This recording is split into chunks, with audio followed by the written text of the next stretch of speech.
Don't believe or disbelieve anything we discuss in spirit science. Simply have your own experience. Better get some popcorn ready. This one's gonna be pretty long.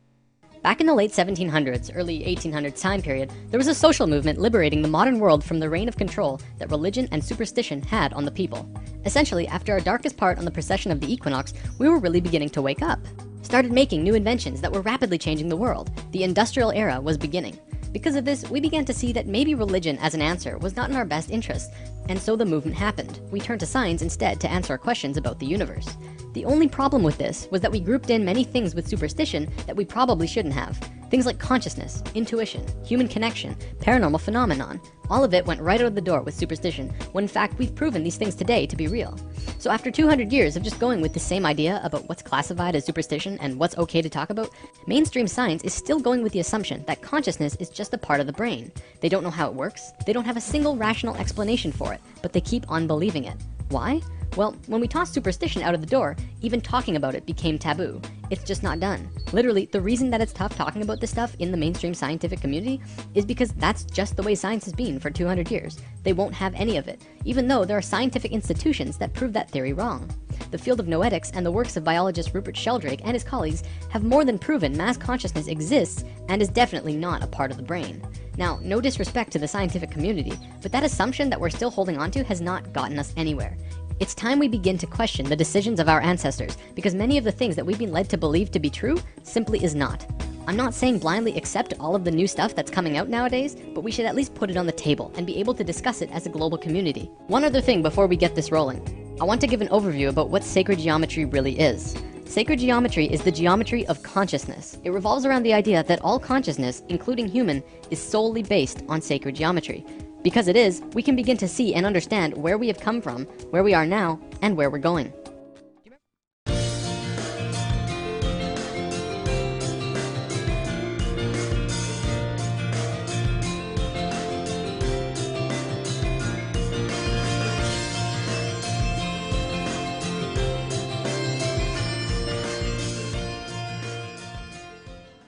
The universe is infinite.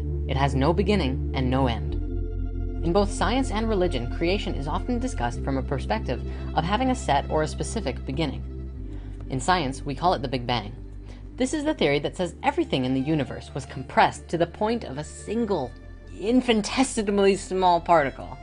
Something we would perceive as unity, and then rapidly exploded and expanded outwards and created everything in the universe. In religion, it is generally called creation. When God, or some all-knowing and all-seeing entity, being the only one imbued with such power, created everything, presumably in 6 days, before taking a well-deserved day off. Let's take a step outside the box for a second and put these two sides of this cosmic coin into a Vesica Pisces. As usual, the two enemies that never got along actually have quite a lot in common. Both say that the universe started with unity and expanded outwards. Both say that light was an important factor in creation as well.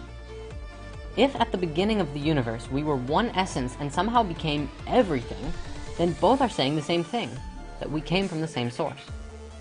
But wait a second, how can we make sense out of that statement, the universe is infinite, if we are measuring it from a sense of having a beginning?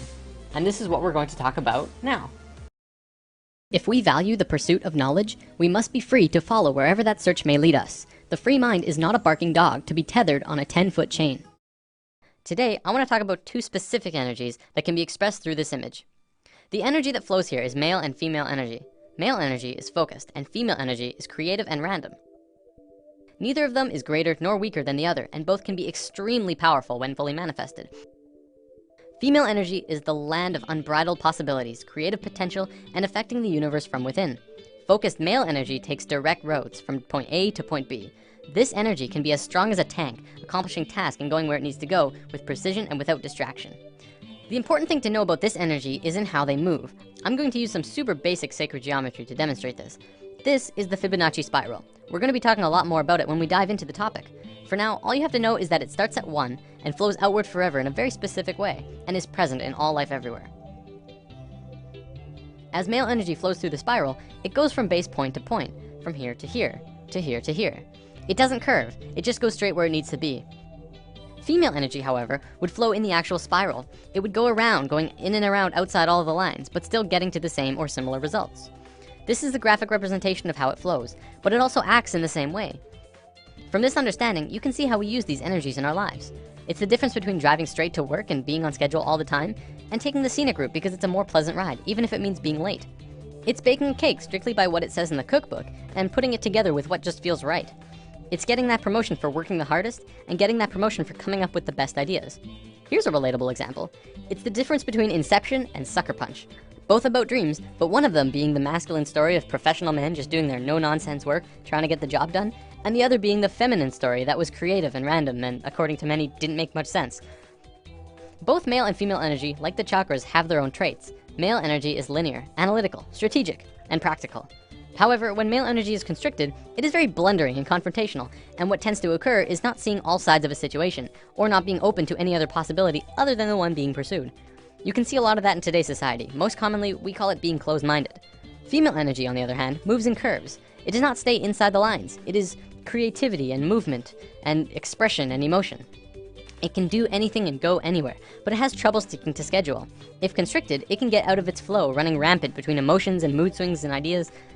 The creativity could get jumbled and come out as an out-of-control mess. We don't have this widespread issue in today's society, and it has a lot to do with our brain hemispheres. We're gonna look at that in a moment. One big difference between the two is that male energy looks at parts and female energy looks at wholes. Before I go on, I wanna make this clear. Male and female energy has very little to do with sexual orientation. Like, it's in the mix, but it's not a fundamental part of the energy itself. For example, if you look at the shape of male and female bodies, men have straighter bodies, women have curvier bodies. We'll probably come back to this in a lesson down the road. Okay, brain hemispheres. We have two of them, and if you remember what you learned in grade 10 biology, this will be familiar. The left brain is the male energy side of the brain. It is orderly, statistical, logical, and mathematical. It sees things in straight lines, rational and practical. The right brain is the female energy side of the brain. It is our creative side, a free spirit. It is passion and experience of taste and feeling, movement and art. As is the same with the energy, the left brain cannot make sense out of the right brain. You cannot put feelings and expressions within boxes. They must be felt to be truly experienced. The right brain too cannot make sense about how the left brain understands things. Okay, so as a species, we are primarily left-brained. Well, incredibly left-brained. This basically means that as a species, we essentially have a male energy imbalance. There is way too much of it. It is dominant and is constricting on the female side of the brain. Now, don't get me wrong, this isn't a bad thing. In fact, it's kind of a blessing in disguise, but we have to talk about some other things first. Everything in the universe is geometric, whether it's people, trees, cats, planets, solar systems, stars, you name it. Anything in the universe can be measured on a geometric scale. Having said that, it's important to note that creation is also geometric. What we're going to be looking at today is the pattern of creation. Essentially what this means is that everything in the universe comes out of this single pattern. I'm not making this up. This single image will change everything. When I mentioned in lesson 5 that the ancient Egyptians and even more ancient civilizations knew about a deeper, basic understanding of the universe, this is the flower of life. And it is also the creation pattern of everything in existence. Even non-tangible things, emotions, thoughts, music in its entire spectrum, everything comes from this image. Okay, so there are 13 information systems that comes out of the flower of life. Today, I'm going to show you how physical reality can manifest itself, which is just one of the 13 systems. In future lessons, we will look at more. It's also important to note that at first it may not make sense. I ask that you do not choose immediately to shut this out, and just watch with an open mind, and try and see this in a new way. Also, I want to tell you that by learning about sacred geometry simply by observing, you are absorbing only a very minuscule amount of information. If you really want to learn more, you must begin to draw it yourself. I kid you not, when you do this, you begin to see things in a new way. You begin to understand why things are done in the way that they are done. Promise. The flower of life was known around the world in ancient times. It was found in Ireland, Turkey, Israel, Egypt, China, Greece, Germany, India, and Iceland. It's also been recorded to have been found in England, Tibet, Japan, Sweden, Lapland, the Yucatan, and I think 14 other places. This thing is everywhere. Not only that, but everywhere around the world it has the same name, the flower of life. Now, to understand the flower of life, first we have to talk about how it's formed. This could get incredibly complex, so I'll try and keep it simple. Imagine consciousness, or spirit, floating in a void, which means it's nothingness, and then spirit. No physical body or mind, just spirit, and that's it. Then blackness, essentially nothing, all around the spirit, for infinite. Spirit decides to do something, so it expands its consciousness all around itself as far as it can go without moving. It creates a sphere around itself. This is the first circle in the flower of life. Then, spirit has an awareness of what's around itself in 360 degrees. It moves to the very edge of the sphere anywhere and repeats what it did the first time. It creates this image, which also creates the Vesica Piscis, Within the Vesica Pisces is a vast and incredible amount of knowledge about width, proportion, depth. Also comes the square roots of 2, 3, and 5, which are all numbers that go on forever. But even more interestingly comes geometric information about light. We'll talk about that in a moment. Now, Spirit has no choice but to do it again. Spirit is flawless, and therefore it will move flawlessly, creating the next circle either here or here, exactly 1 radius away from the other circle next to it. Every time Spirit moves another sphere, more and more knowledge comes out of the image that is created. The first complete image to be formed is this. It has 2 names, the seed of life, or the Genesis pattern, and for good reason. Now, let's look at the book of Genesis for a second. Each of these movements or creations of circles can be seen as another day. On the first movement, the second sphere, it created knowledge about not only mathematical proportions, but light. The first sentence of Genesis says, "The earth was without form and void, and that the Spirit of God moved upon the face of the waters." In the very next sentence, God says, "Let there be light." The key here is in the order. The movement happened first, then light happened immediately after. Well, but what about the waters? Well, you have to remember that the Bible has been changed over time a lot. The ancient Egyptians would say that the way our modern Bibles begin creation is impossible, especially if you think about it from a physics point of view. Imagine a dark, infinite space that goes on forever and ever in all directions. You're just floating there with nothing. You can't really fall, but where would you fall to? From a purely physics or mathematical point of view, motion itself, or kinetic energy, is absolutely impossible in a void. You can't even rotate, because motion cannot become real unless there's one other object in the space around you. So the ancient Egyptians would say that before God moved upon the face of the waters, it would first have to create something to move relative to. So, Genesis pattern, after 3 spheres, you get the Holy Trinity. Another interesting one, it says in many Bibles of the world, not just the Christian Bible, that on the 4th day of Genesis, exactly 1/2 of creation was completed. Starting from the first motion, exactly 1/2 of the circles were formed on the 4th day. 5th day of Genesis, 6th circle, more information, and then on the 6th day, a geometric miracle takes place. The last circle forms a complete 6-petaled flower. This is what many earlier Bibles meant when they said, "In the beginning there were 6." Our Bible even said creation was formed in 6 days, and this fits exactly. This is the pattern of Genesis, and so it's called the Genesis pattern. It's also the beginning of the creation of the universe that we live in. These original movements of Spirit are really important, but now let's look at something even cooler. Another image that comes out of this pattern is this. It's called the Tree of Life. Many may recognize this as the Jewish or Hebrew Kabbalah, but the Kabbalah did not originate this image, and there is proof. The Tree of Life does not belong to any culture, not even the Egyptians, who carved the Tree of Life on 2 sets of 3 pillars at Karnak Temple, Luxor, over 5,000 years ago. It's outside any race or religion, as with all of these images. They are patterns that are intimately connected with nature. You'll also notice that every circle on the Tree of Life is either the length or width of the Vesica Pisces. The second image beyond Genesis in the Flower of Life is the Egg of Life. This is formed during the second vortex motion. Upon its completion, it creates an image like this, a 3-dimensional shape that you can hold in your hand. If you were to connect their centers, you would see a cube. So what? Who cares? Well, the ancient Egyptians did, because they were concerned with creation, life, and death. They called this cluster of spheres the Egg of Life. You probably won't believe me just yet, but this shape is the morphogenic structure that created your body. Your entire physical existence is dependent on the Egg of Life structure, and everything about you was created from that form. Everything from your eye color to how long your fingers are. This is a whole lesson on its own, so let's move on for now. All around the world, the Flower of Life was always made the exact same way. See, this pattern can clearly go on forever. However, they always stopped after 19 circles. Why? Well, because they didn't want you to see what I'm about to show you. Back then, this image and knowledge was so sacred that they couldn't allow it to become common knowledge. It was appropriate at that time. However, now we either use the information or fall further into darkness. In biology, all cells have a zona pellucida around the edge. These circles around the Flower of Life are the zona pellucida of the Flower of Life. You must remove these, then complete the spheres that were cut off by the zona pellucida. With one more step, you will have the secret. Finish the drawing, add the final missing circles, giving you this. This image is the fruit of life. This pattern of 13 circles is one of the holiest, most sacred forms in existence. It's called the fruit because it is the result, the fruit, from which the fabric of the details of the reality were created. Remember when we talked about male and female energy, lesson 4? As you can see, this image is female. It has no straight lines.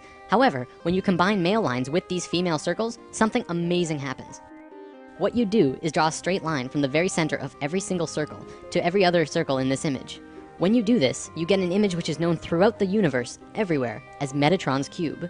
It is one of the most important informational systems in the universe, one of the basic creation patterns in existence. So what is Metatron's cube? Well, anyone who has studied sacred geometry, or even regular geometry for that matter, knows that there are 5 unique shapes in the universe, and that they are crucial to understanding both regular and sacred geometry. They are called the Platonic solids. A Platonic solid has certain characteristics by definition. First of all of its faces are the same size. For example, a cube, the most well-known platonic solid, has a square on every face, so all of its faces are the same size. Secondly, the edges of the platonic solids are all the same length. All edges of the cube are the same length. Third, it only has one size of interior angles between the faces. In the case of the cube, this angle is 90 degrees. And fourth, when put inside of a sphere, all of the points will touch the edge of the sphere perfectly. With that definition, there are only 4 shapes besides the cube that fit that description. So what are they? Well, we have the dodecahedron, the tetrahedron, the octahedron, the isosahedron, and the hexahedron. All of these shapes are found within Metatron's cube. This knowledge is also where original alchemy came from. The ancient alchemists and great souls like Pythagoras, father of Greece, considered each shape to have an elemental aspect to them. The tetrahedron was considered fire, the cube was earth, the octahedron was air, the isosahedron was water, and the dodecahedron was ether. Ether, also known as prana, and tachyon energy are all the same thing. They extend anywhere and are accessible at any point in space, time, and dimension. This is the great secret of zero-point technology. The sphere is voidness. These 6 elements are the building blocks of the universe, and they create the qualities of the universe. To summarize, this is the first informational system that comes out of the fruit of life through Metatron's cube. In alchemy, they rarely discussed ether. I've read that in the Pythagorean school, if you even uttered the word dodecahedron outside of the school, they would kill you on the spot. That's how sacred this shape was. 200 years later, when Plato was alive, he would discuss it, but only very carefully. This is because the dodecahedron is near the outer edge in your energy field, and is the highest form of consciousness. There's quite a bit more here, but I don't think I can go much further on it right now. Anyways, recognize this? The periodic table of elements? Every single element on this table has a geometric relation to one of these 5 shapes.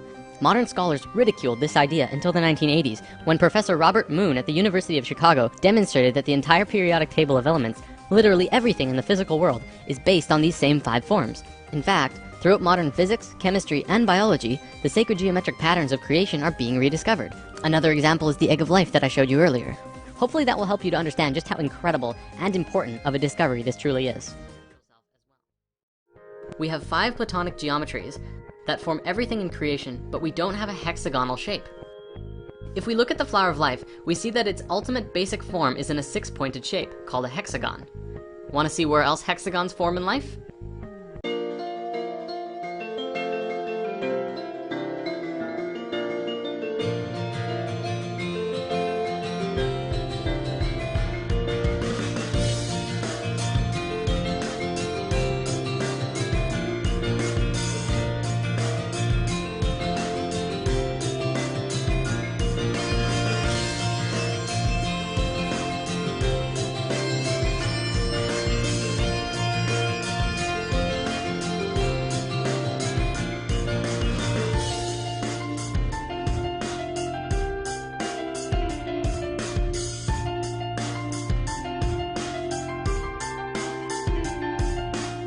We have all of these hexagons, and yet there is no platonic solid that is formed with a hexagon. So what gives? Well, I want to introduce the vector equilibrium, which was coined by Buckminster Fuller. It is actually formed from 3 two-dimensional hexagons that swivel around each other, and its basic shapes that make it up are an equilateral triangle and the square. These are the 2 smallest shapes that you can make with straight lines, and together they balance at each other's corners to create the perfect shape. Why is it the perfect shape? The reason is that every single line which is connected in this shape is the same distance away from every other point, including the very center of the shape itself. Not even the platonic solids have that definition, which also makes this the most stable shape and polyhedron, and the basis of the 3-dimensional flower of life. Finally, the only reason it's not a platonic solid is because it has both squares and triangles within it. Platonic solids are platonic because each face is the same, which makes me think that other shapes must exist that are balanced between 2 different shapes as well, and construct everything in the universe. Now, in the comments or end credits, depending on where you're watching this, I posted links to a TED Talks video by Garrett Lacey, a particle physicist who tells us of an amazing discovery in the scientific field. I want to show you and talk about his findings, and then we'll look at dimensions after that. Okay, so Garrett has discovered that by examining coral, they found that each coral head has thousands of different polyps. These polyps are constantly budding and branching into genetically identical neighbors. Through performing heat experiments on these polyps, they were able to find that every single polyp is part of a whole, a single unit of being, but each one is experiencing its own reality individually. From their findings with the coral, they were able to look at quantum mechanics. See, the mathematics of quantum mechanics shows us exactly how our universe works, and we see that everything in the reality is just continually branching into new possibilities, just like the coral. As humans, we are individually experiencing only one of these possibilities, much like the individual polyps. What physics is telling us is that everything comes down to geometry and the interactions between elementary particles. Things can happen only when things are perfectly balanced. So Garrett starts showing us some subatomic particles and the things that make up electrons and protons and neutrons. We always consider these to be the smallest particle, but we never think about what's creating them. Garrett demonstrates to us how the particles that create point particles really work. He shows that when you plot them out in how they move, this is what they look like. At the tiniest scales of the universe in how it works is very beautiful. Now look at this. This is one of the ways that these charges branch off from each other. As you can see, it flows in a hexagonal pattern, the same pattern that we found in the expanded flower of life. Then, if you rotate this pattern in 6-dimensional charge space, you see it forms yet another pattern. Many of you will recognize this as the shape of the Star of David, but its true name is the star tetrahedron, which maps perfectly over the fruit of life. This entire pattern created by the particles is mapped across over precise places on a 200-dimensional spherical shape scientists have called E8, of which also has a geometric shape. By rotating that shape as well, you can see how there are nearly infinite possibilities as to how these elementary particles interact with each other. The details of the reality begin to take form. Now, as this shape is rotating in 8 dimensions, you can see a myriad of different patterns here. Look at this one in particular. This looks a lot like Metatron's cube, doesn't it? At the heart of particle physics is pure, beautiful geometry. By now, you probably can begin to see where sacred geometry falls into this. Where do these shapes originate? Do they just come into being at random? Or does the first shape come from somewhere else? In lesson 6, we talked about the flower of life, the original, perfect geometric symmetry that created the universe. This shape, as we learned, is not only the root of all mathematical proportion, light, the platonic solids, but is also the source of every musical system in the universe, including systems both used and unknown to modern man. It is also the source of energy patterns and, well, everything. It all comes from the flower of life. I believe this is what is at the heart of what's forming every subatomic particle formation, and it probably goes at least a few levels deeper than what Garrett is showing us. Phi, also known as the golden ratio or golden mean, is a very simple relationship. If you had a rod and were going to put a mark on it, only 2 places would mark the phi ratio, which is here or here. The length of A plus B is equal to the length of C. This ratio is 1.6180339 and continues on forever. If you multiply the length of C with phi, it will create the exact same image, only bigger. C and D is equal to E. This ratio could then span on forever, going smaller and smaller or bigger and bigger forever. This ratio is infinite. It has no beginning and no end. It is also believed that phi is the mathematical root of all other sequences. See, every mathematical sequence in existence needs a minimum of 3 numbers to figure out the sequence. Phi only needs 2. It is the only one. Similar to how the circle and square are the source of all shape, but we'll get to that later on. The next thing that you need to know is that this ratio is found in all life everywhere. Sort of. By sort of, I mean it's really Fibonacci, but we'll look at that in a moment. Look at your hand. Not only does each finger have its own ratio moving up each finger, which is phi to the next bone, but it oscillates back and forth from the tallest finger to the thumb. You wonder why the human hand is like that? It's based on phi. This relationship is found throughout the body in various ways, moving up the arms and legs, in your face, throughout the entire body.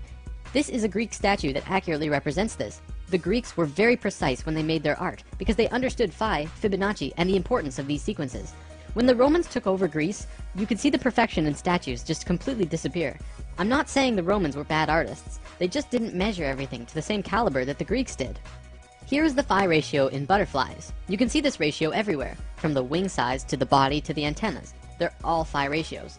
Here's dragonflies. It's the same story. Phi runs along the entire body, and the relation to the body and the wings. Here it is in frogs. Phi is found throughout the body in relation to the head, to the arms, to the fingers, and so on. Well, what about fish? You'd think they wouldn't be found in fish. Well, here's 3 kinds of fish. Once again, the ratios are consistent. It doesn't just apply to these creatures though. Regardless of what mammal, insect, avian, plant, or living creature of any kind, you will find this ratio one way or another. There's a reason for this, but we'll get to that in a moment. Let me show you the importance we used to place on this golden ratio. In ancient times, we built many structures based on phi because we understood divine proportion. This is the pagoda of Yakushiji Temple in Japan. It's built with these same mathematics, from the doorway to the ball on top of the temple. It is a structural embodiment of the proportions that all life holds. The Parthenon in Greece also has the exact same mathematical structure, but even more. I recommend watching Nova's Secrets of the Parthenon if you wish to learn more about this, because the stuff that they find is really cool. The Great Pyramid in Giza also has these proportions. They're incredibly precise, perfect in every way. You'd think that by building these structures using the logical and mathematical proportions so carefully, that they would hinder the creativity behind these buildings, but they really don't. In fact, the left brain understanding all of this can even enhance creativity if used correctly. It makes me wonder about all of the world-famous buildings of the modern world. Could phi be a large factor in what makes them stand out?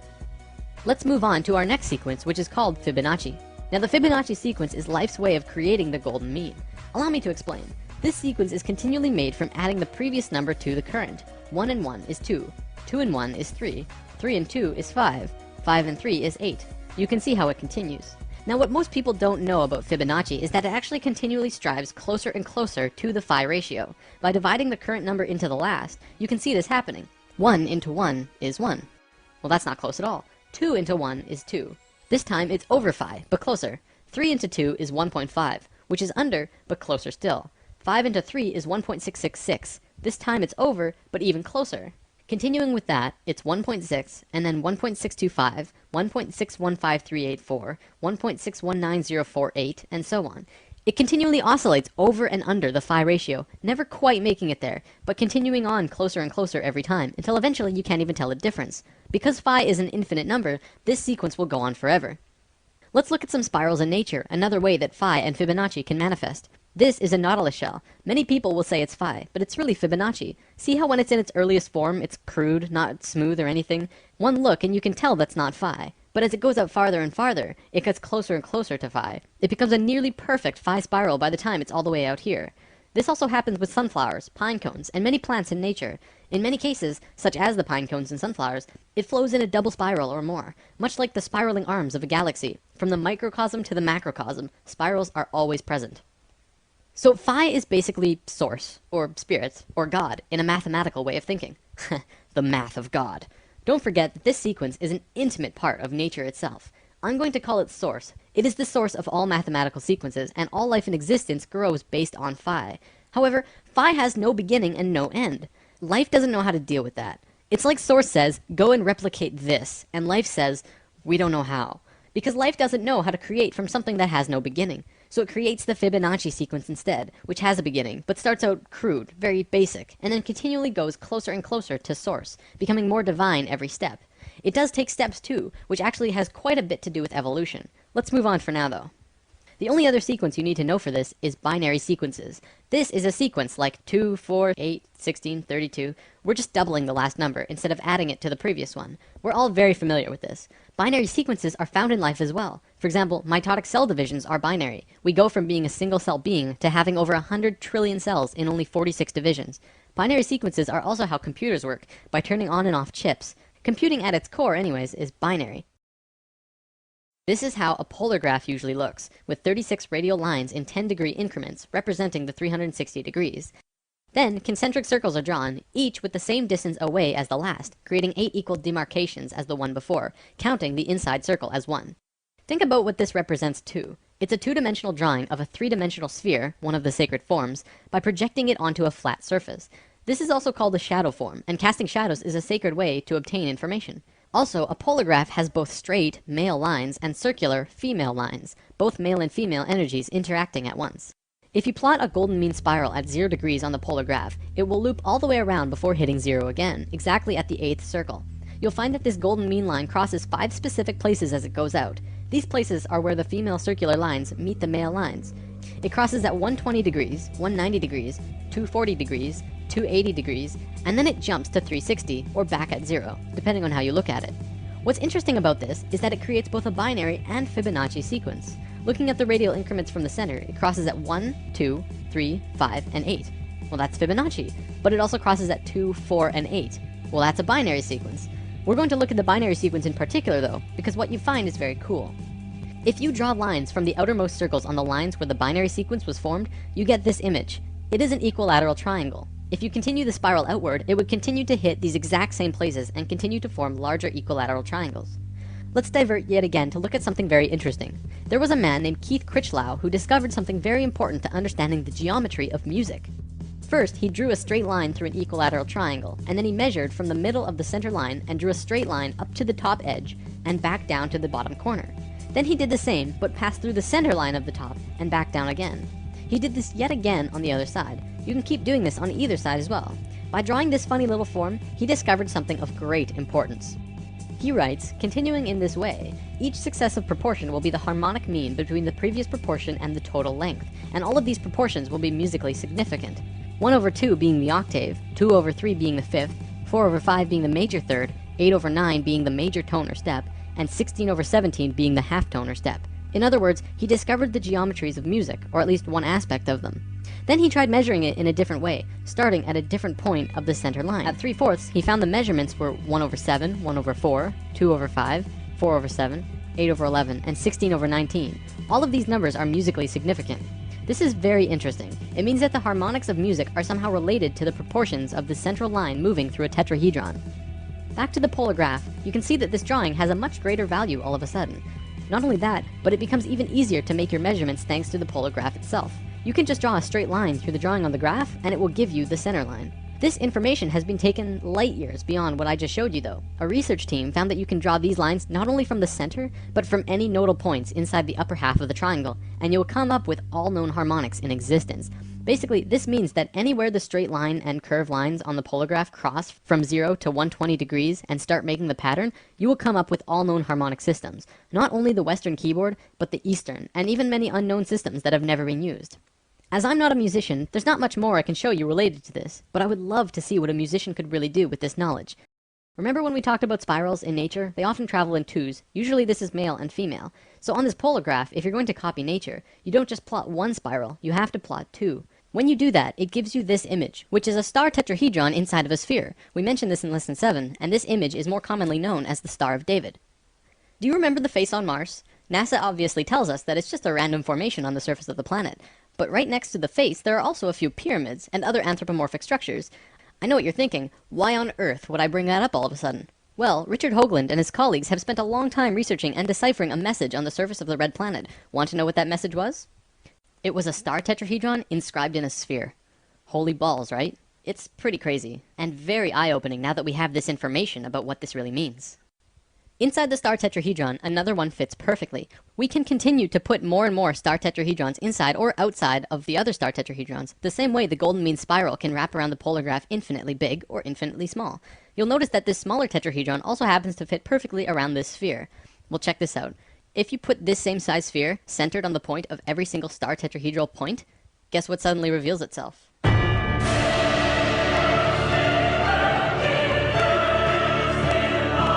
Fruit of life. It's back. According to the Egyptians, this is one of the holiest, most sacred forms in existence. Of course, we already learned one of its informational systems in lesson 6, and what you just saw was the second, only in reverse order. What this means is that all of the information of music, harmonics, sound, and spirals come out of this image. Not only that, but light and the dimensional levels work in the same way as harmonics, which we've already discussed in lesson 2, 7, and 9. Meaning that the geometric information about light and dimensions are also related to this star tetrahedron pattern. So what you just saw was the second unraveling from the third rotational pattern of Genesis, the geometry at the heart of creation. Now we can start talking about dimensions. These wheels are some of the oldest symbols known. The only places that they've been found is on the ceilings of certain very old Egyptian tombs. They are always found in sets of 4 or 8, and nobody knows what they are. Even the most famous Egyptologists have no idea, but this is actually proof that the Egyptians not only understood the flower of life, but they lived it. Today, I'm going to show you what these wheels meant, and in future lessons, we will go over the details of this unraveling. There's a lot to cover before we get there though. For the record, the unraveling looks like this. Yeah, it's a doozy. So on the walls with these wheels are drawings of 7 people with animal heads. They're called neiters, and each of them has an orangish red oval above its head. This is called the egg of metamorphosis. The neiters are showing us a time when we go through a certain stage of resurrection, which is a rapid biological change into a different life form. Not the average type of resurrection, I know. As you can see here, they're changing directions 90 degrees, and in doing so, they're changing dimensions. See, the dimensional levels are separated by 90 degrees. Musical notes are separated by 90 degrees. The chakras are also 90 degrees. It's a number that continually appears. Probably at this point we should get a common understanding of what dimensions are, like 3rd dimension, 4th dimension, 5th dimension. What are we talking about here? Most people think of dimension in terms of time and space, the X, Y, and Z axis, with time becoming the 4th dimension. This is not what we are talking about. What we're seeing as the various dimensional levels has more to do with music and harmonics than anything else. A piano has 8 white keys from C to C, which is the familiar octave, and in between there are 5 black keys. Together, this creates what is called the chromatic scale, which is 13 notes. Well, actually 12, with the 13th being the first in the next octave. So from one C to the next is really 13 steps, not 8. This also correlates with the 7, 8, and 13 chakra system I mentioned in lesson 2. Keeping that in mind, I want to show you a sine wave. Sine waves correspond with light and the electromagnetic spectrum and the vibration of sound. We're all very familiar with this. In this entire reality we're in, every single thing is based on sine waves. There are no exceptions to this except for maybe spirit and void.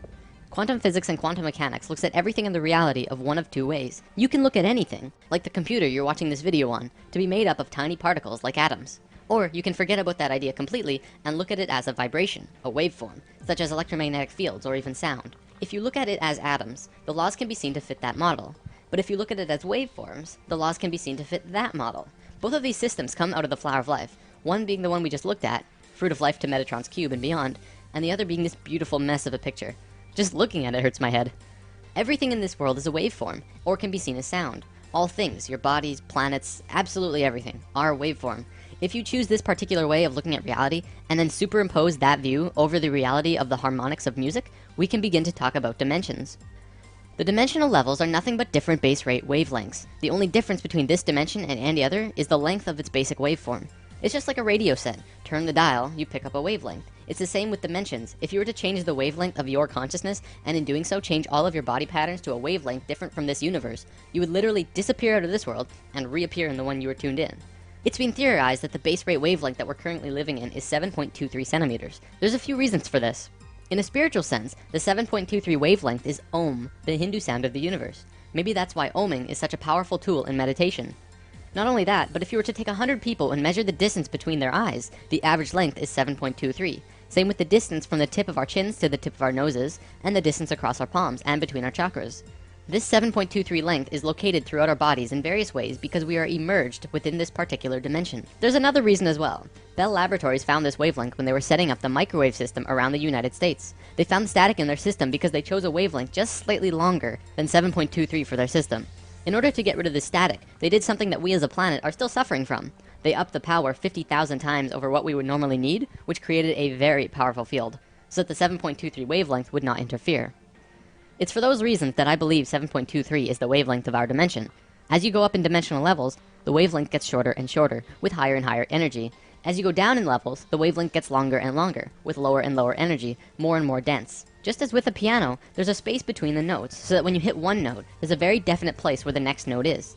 In this waveform universe we exist in, there's a very definite place where the next dimensional level exists. It's specific wavelength relative to this one. Most cultures in the cosmos have a basic understanding of this and understand how to change between dimensions. However, because of certain events that happened on Earth 13,000 years ago, we have all forgotten, but we're about to remember. So if we show each note in the chromatic scale as a circle, we have 13 circles. Each circle represents a white or black key, and the shaded circle at the end would be the 13th note that begins the next octave. This circle here represents the third dimension. This is where we are, and this circle next to it would be the fourth. In lesson 3, we talked about channeling, and this is typically where channeled beings are. This is also where you explore when you are astral projecting or lucid dreaming. You'll notice now that the musical system goes upwards and downwards forever, octaves over octaves over octaves. Theoretically, this is how the universe goes too, an infinite spectrum of universes in both directions going upwards and downwards forever. I mean, come on, we thought our universe was big, but everything in our universe, as far as we can see, well, that's just this one dimension. You may have heard people talk about 144 dimensions and how 144 relates to other spiritual subjects. This is because there are 12 notes in an octave and 12 overtones between each note. 12 times 12 equals 144 dimensional levels. To be specific, there are 12 major dimensions and 132 minor dimensions within each octave, though in truth this progression probably goes on forever. The diagram we've been looking at represents one octave. The 13th note repeats, and then there's another octave after that. I want to show you this. I was watching Ancient Aliens not long ago, and one of the natives who has communication with beings in higher dimensions told the man who was interviewing him that they have always been here, even right here where we're sitting right now, but you just don't see them. They're in a different frequency. And no one really got what he meant. So that's kind of a fresh perspective on that. An apocalypse is a disclosure of something hidden from the majority of mankind in an era dominated by falsehood and misconception. Today, we're going to be looking at another way that humans grow through Phi. Instead of looking at Phi inside the body, we're going to be looking at Phi outside the body, and what it means for us in this pivotal point in human history. Do you remember the fruit of life? The first system created the platonic solids, which created structure throughout the universe. The second system was the basis of how vibration, sound, harmonics, music, and matter are all interrelated in all of creation. Today, we will look at the third system. The fruit of life will reveal itself in the process. We'll call this system the circles and squares of human consciousness.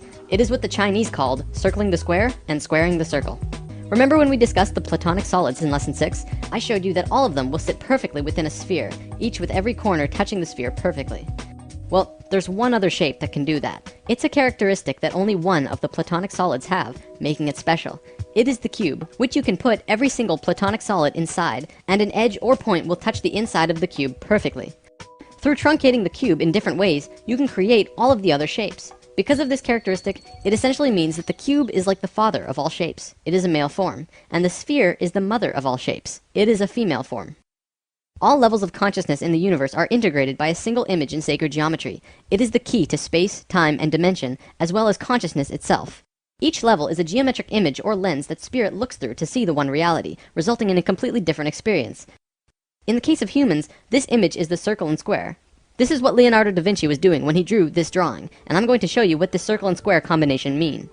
If you put a circle inside a square perfectly, and then continue to put another circle and square, each with the same diameter, one radius away on all sides, going outwards, you get a drawing that looks like this. You'll notice that with the first circle and square, they fit perfectly within the other. This also happens with the second circle and square. However, then the squares begin penetrating circles. The male form begins interacting with the female form. Why is this important? Well, the circles and squares begin to equate the phi ratio. See, when the circumference of a circle and the perimeter of the square are equal, this equates the phi ratio. So as you can see on this diagram, on the fourth square and the fifth circle, it begins to create the phi ratio. It's close, but not perfect. It's only a 0.6 difference. I'm measuring in radii, by the way. The inner circle has a radius of 1, so it's 2 radii across. The next is 4, and then 6, 8, 10, and so on. So the one we just looked at makes a close phi ratio, and then it moves out of sync, staying out of sync for a bit, and then bam! Again, it moves into yet another phi ratio. This time, the difference is only 0.52, even closer to perfection than before. This will continue on forever. If you were to continue this drawing outwards to infinity, each time it would go into sync, drop out of sync for a few circles and squares, but then eventually hit phi again closer than it did the last time. Right now, there are 3 primary levels of consciousness that we are going to be talking about. They are essentially who we were, who we are, and who we will be.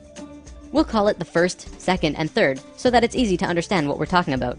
The ancient Egyptians were very concerned with these 3 levels as well, and much of their culture was based on this information. Each of these levels has their own geometric lens too, which look like this. We'll come back to these soon. This is the first level of consciousness, and this is the third.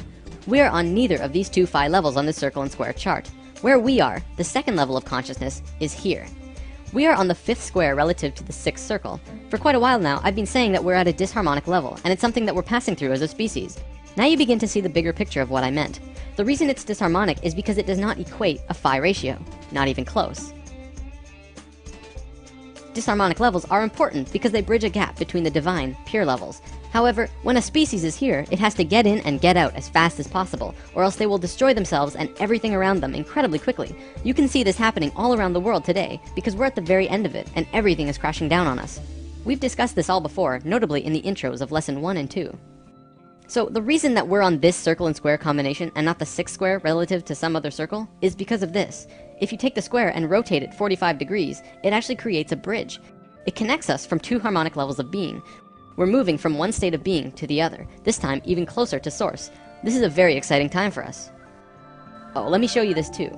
This is how the Great Pyramid is set up. This chamber here is called the King's Chamber. If you cut the Great Pyramid horizontally at the King's Chamber, which was the main initiation chamber, and rotate the top half 45 degrees, it makes the exact same image as our level of consciousness. There's a reason for that. The Great Pyramid is the key instrument in allowing humans to reach the 3rd level of consciousness, both as a species and individually. In fact, that's part of the reason why the Great Pyramids were created in the first place. Let's talk more about these levels though.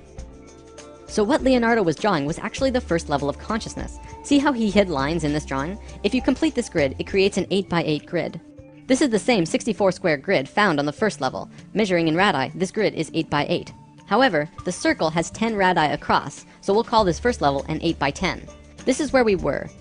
The first level is the first time self-aware consciousness began. The second level has 10 squares across the large square, and a 12 radii circle, so we'll call it a 10x12. This is where we are now. This level is the 3rd level, which is also called Christ consciousness. It is a 14x18. Now, there's always a reason for everything in sacred geometry. Nothing, absolutely nothing, happens without a reason. Everything is connected. Out of the whole spectrum of possibilities, why did self-aware human consciousness begin when the fourth square went into harmony with the fifth circle? Well, let's overlay the fruit of life over our first level for a second. Look at that! It exactly fits the fourth square and fifth circle perfectly. Do you see the perfection of life? The fruit of life pattern was hidden beneath this pattern all along. They're precisely superimposed over the other. In a right brain way, this is how to explain why consciousness first became self-aware between the fourth square and fifth circle. This sacred image was part of the pattern. The fruit of life was completed at the precise moment that the phi ratio first appeared, and when phi appeared, consciousness had a way to manifest in a new way. Throughout time, many scholars have tried to figure out the secret meaning behind what Leonardo meant with the Vitruvian Man drawing. He was showing us human consciousness. This is where we were, the first level.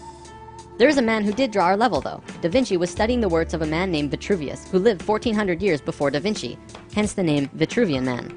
Vitruvius actually drew his own drawing of consciousness as well, and this is what it looked like. The circle and squares in this one are hidden, less obvious than the Da Vinci drawing.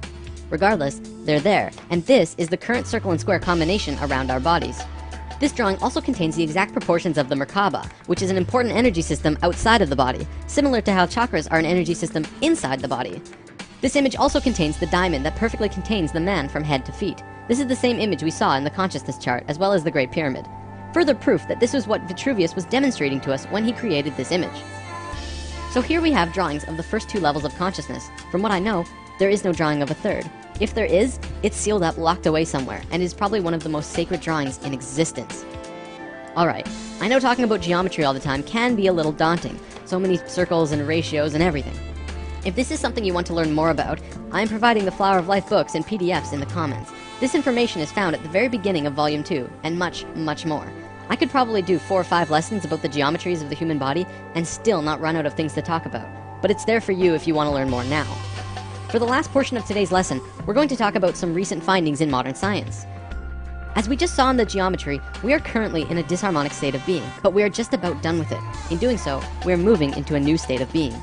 We are transferring from the second level of consciousness to the third, also called Christ consciousness.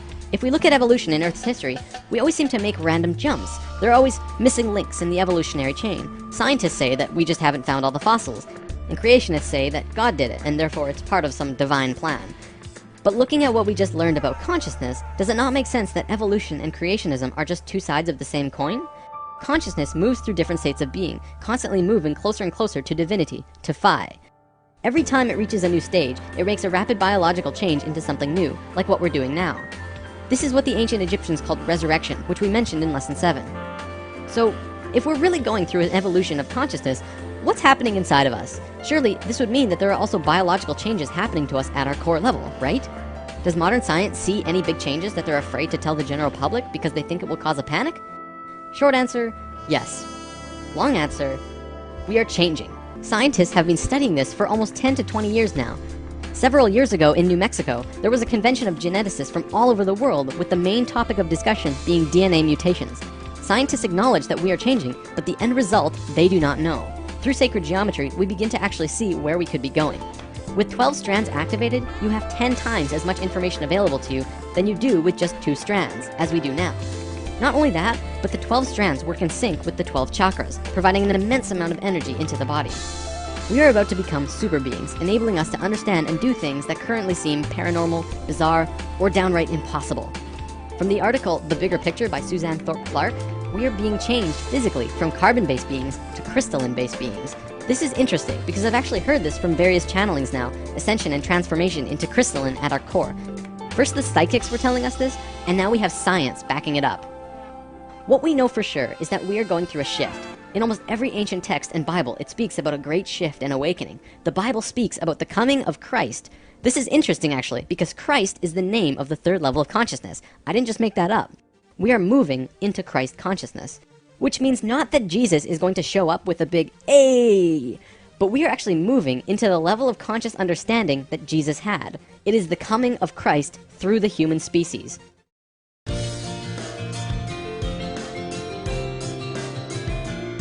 So higher strands of DNA, what does this really mean? The portions of the DNA chain that science has presently identified as the double helix represents only the surface portions of the chemical, elemental, and electrical components of the active DNA strands. Science has yet to understand the multidimensional spectra of DNA manifestation, though we are beginning to remember.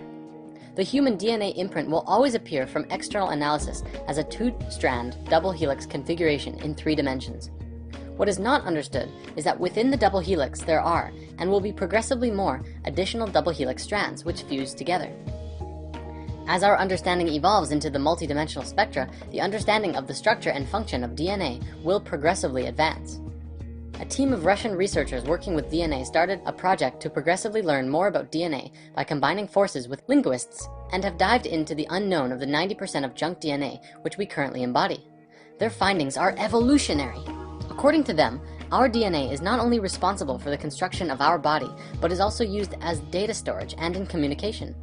They learned that the 90% of DNA follows the same rules as all of our human language.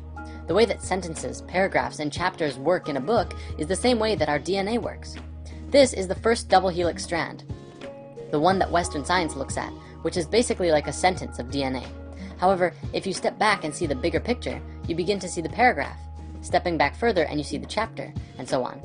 These larger and larger strands span through the different frequencies of reality, the different dimensions, which makes them harder to find in our modern science. Western science, instead of looking at DNA like this, we're cutting out pieces of DNA from here and adding them over here, which is similar to picking out words in certain sentences and putting them with other words in other sentences to see if they fit together and can make a new energy, a new idea.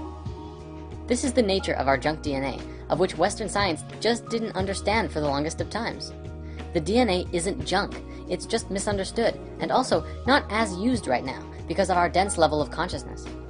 However, we are beginning to activate and reawaken our DNA through our ever-expanding consciousness and our desire to know more. The very awareness of this DNA is what is activating it, awareness of our higher selves and our connection to the all and the interconnectedness to each other. We are directly connected to the earth as well, and exist as a part of it, kind of like a child in its mother's womb. If anything happens to the mother, it creates an energetic imprint that affects the child. The earth is our mother, hence the name Mother Earth. Our morphinogenic field exists as a part of her larger morphinogenic field of the earth. If something happens to the earth's energetic grid, then we inherit these problems into our own grid. Our energetic anatomy is exactly like the earth's, with chakras, meridians, axiotonal lines, and DNA. If something happens to the planet's grid, then that affects every person's DNA on the planet. We are at a very important point in history right now because we are remembering how to regenerate our original organic imprint for health. We don't even need science and fancy equipment to do this. We're just required to learn how to use what we came here with. By moving into a space of love and light, opening and living from the heart, and living in a place of emotional stability and health, you can once again reactivate your light body, and in doing so, reconnect with the higher frequencies of your being. Energetic blockages will reveal themselves as problems in your own life. Depression, anxiety, temper rages, or personal problems in your life which are causing stuckness or driving you down a path of chaos or disruption are also energetic blockages. The Institute of Heart Math has shown that generating sustained positive emotions facilitates a body-wide shift to a specific scientifically measurable state called psychophysiological coherence. Let's break this down. Psycho comes from psychological, which means mental and emotions, and physiological means body. Coherence is systematic or logical connection or harmony. Altogether, it means a harmony of both body, mind, and emotional functions. If you're familiar with the 4 elements, you know that earth is the physical, so body, air is mental, mind, water is emotions, and fire is spirit. HeartMath has scientifically shown now that positive and healthy emotions bring 3 of those elements into coherence. And although they don't look at the spiritual aspect, I don't doubt that the fire element also comes into harmony. In an experiment done at the Institute, they hooked up scanners to an individual who was subjected to very chaotic emotions. For 300 seconds, they measured the respiration, heart rate variability, and blood pressure rhythm. After this time, the individual on the scanners did a technique on himself which they have dubbed the HeartMath Quick Coherence Technique, which activated a feeling of love and appreciation. Instantly, all 3 of the rhythms came into entrainment and harmony with each other, and stayed in harmony for the remainder of the experiment. One important note to stress is that cohesion is not relaxation. The process of relaxation is a low energy state in which the individual rests both body and mind. typically disengaging from cognitive and emotional processes.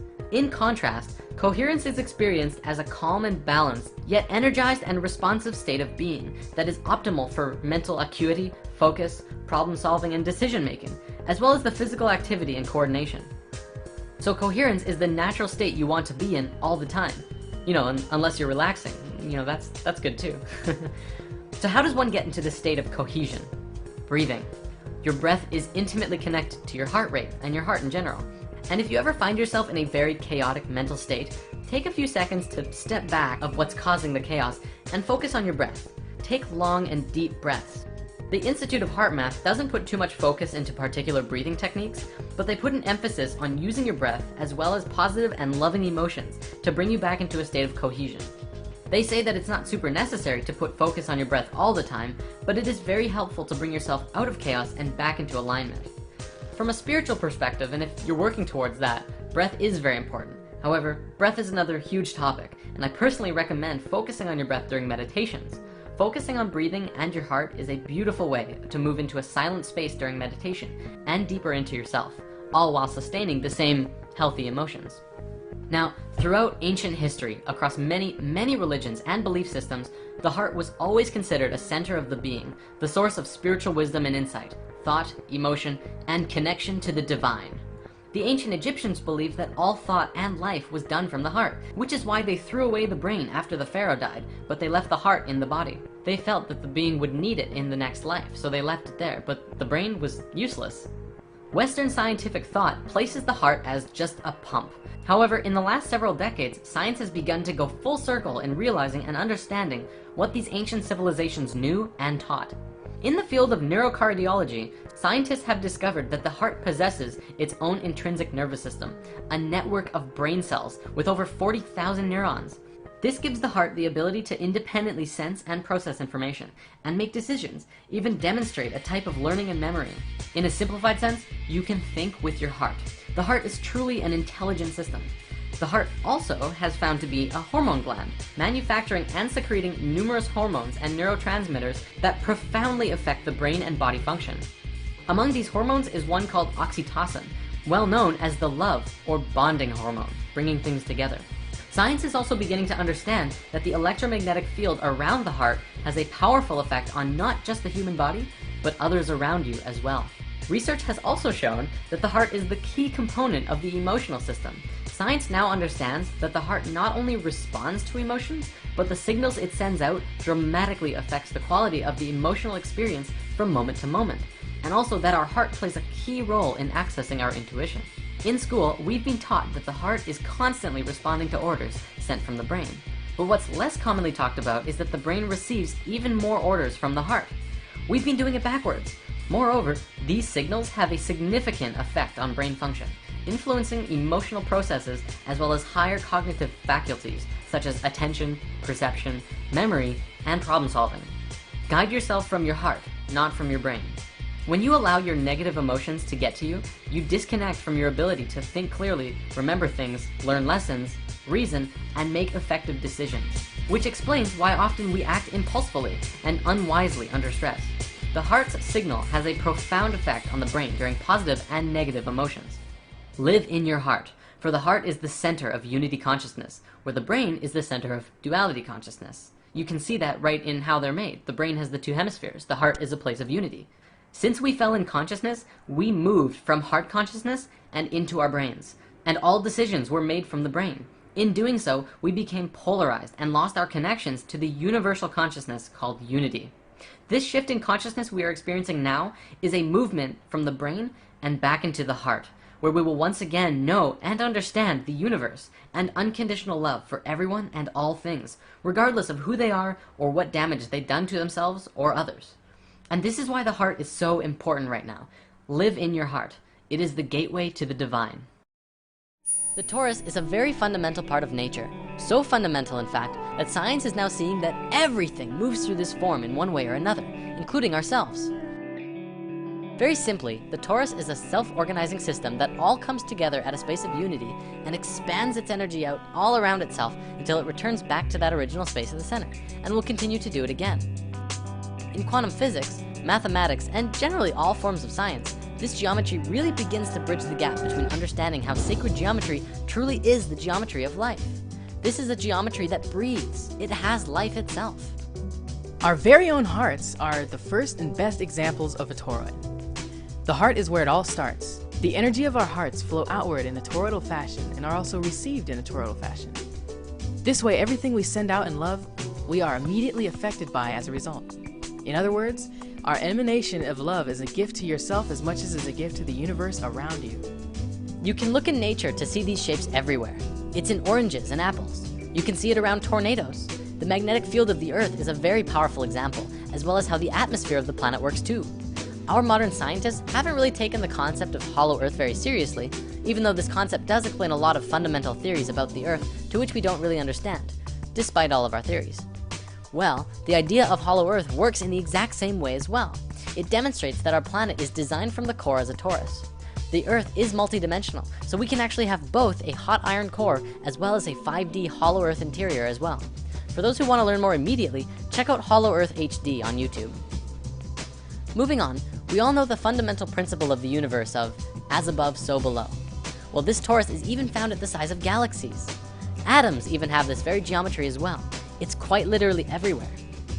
From this basic expression demonstrates how life ought to be. All of the energy that emerges from the core travels around the torus and fuels itself. It also has the ability to give to other toroidal systems, which openly practice giving and receiving. It really sets a standard for how to do things, and we can mirror this and use it in our own daily lives as well. When you give and receive openly, you allow your energy to become toroidal. When we look at the interactions between one another, we begin to see the nature of giving and receiving. If we shift how we give and receive with others, we give ourselves an opportunity to receive feedback from what we emanate immediately. This allows for an enlightening transaction of energy between all life and allows all of our communications to resonate on that toroidal frequency of love. Love is not just a feeling, it's a vibration and a frequency that is connected through all things. The pure vibration that emanates around one's own heart and brings things together harmoniously is through a universal vibration we call love. If you look at the flower of life in 2D, it may be a little hard to tell. However, in 3 dimensions, one can truly see that it too is a torus. The flower of life is all geometries, remember? The torus is yet another one of those creation patterns that emerged from this, or rather is this form. It's so important to understanding everything. Even Nikola Tesla worked with this geometry, and through it he discovered a way to access free energy for the entire planet. Well, of course, all of the corporations of the world wanted to keep charging people for energy. And between them and the US government, all of Tesla's most amazing work was destroyed.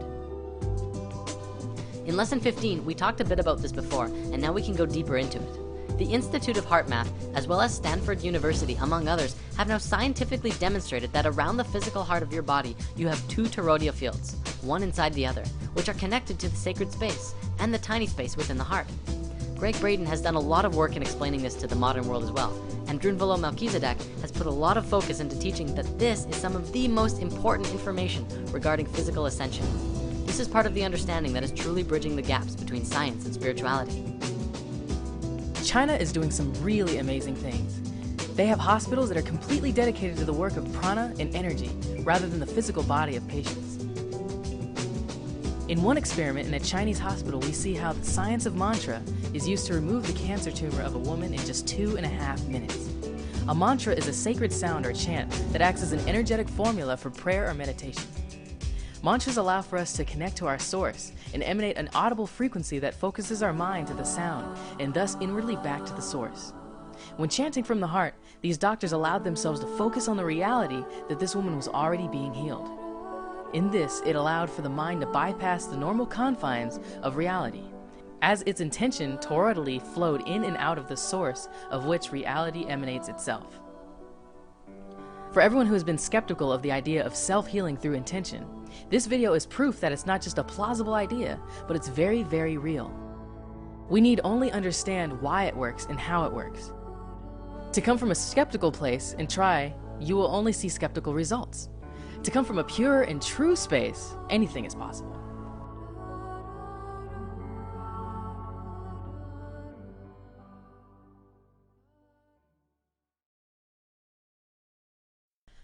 Nassim Haramein has made a documentary recently called Black Hole, which we did discuss in lesson 18. He has demonstrated that the space at the center of the torus is literally the point of singularity, infinity, and the space where all consciousness truly resides. The source of the source field, and a space where all things are connected. In our modern physics, we don't really take consciousness and life into the scientific equations. Russian scientists are propelling their understandings of life to new levels and have even begun bridging the gaps of understanding gravity. Our Western model is not built to understand gravity, and the Russians have developed models which harmonically see that gravity itself is a conscious field, an information field of love that holds things together. It's really profound, and even quantum physics is beginning to look at this in new light. Remember in lesson 18, we talked about the vector equilibrium. This torus form and the cube octahedron go hand in hand.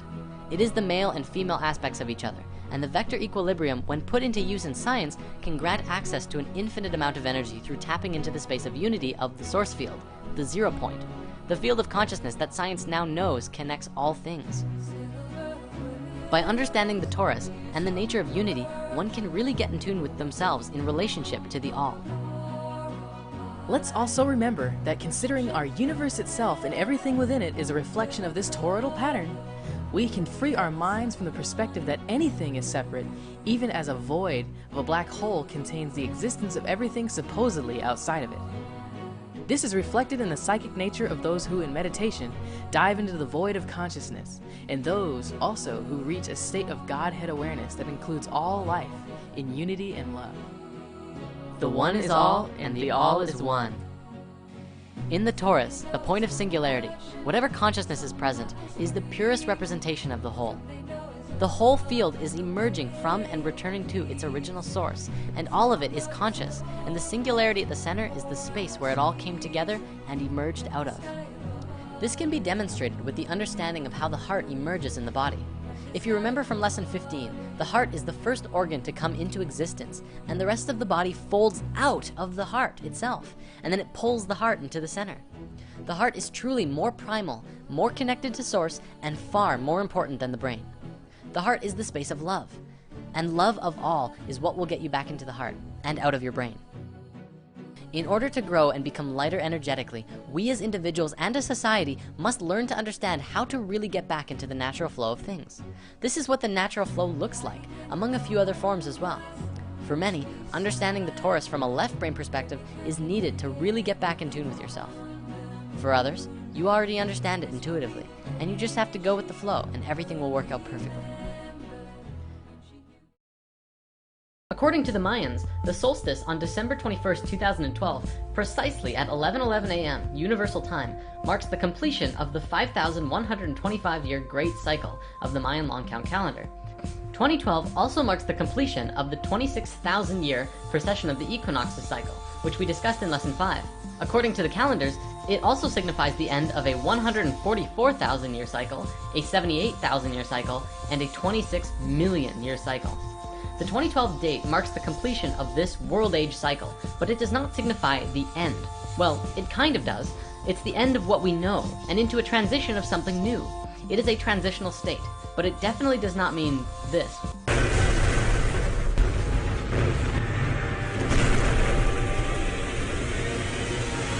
We need to understand that the 2012 prophecies are signaling to us to wake up and realize that these times on Earth are very important.